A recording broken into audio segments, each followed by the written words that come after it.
সম্মানিত দেশবাসী, Iran Israel America যুদ্ধ যখন বিরতি চলছে, গাজায় আনন্দের বন্যা বয়ে যাচ্ছে।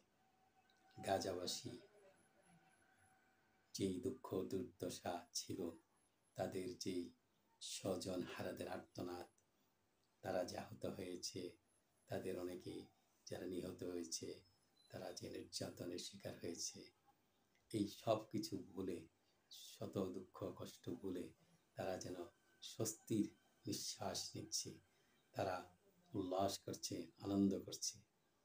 তাদের এই আনন্দ যাতে দীর্ঘায়িত হয়, তাদের যে স্বাধীনতা সংগ্রাম যাতে সফলতার মুখ দেখে, প্যালেস্তাইন যাতে একটি স্বাধীন সার্বভৌম রাষ্ট্র হিসেবে পৃথিবীর মানচিত্রে স্থান পায়, আমরা সেই আশা করছি। আল্লাহ হাফেজ।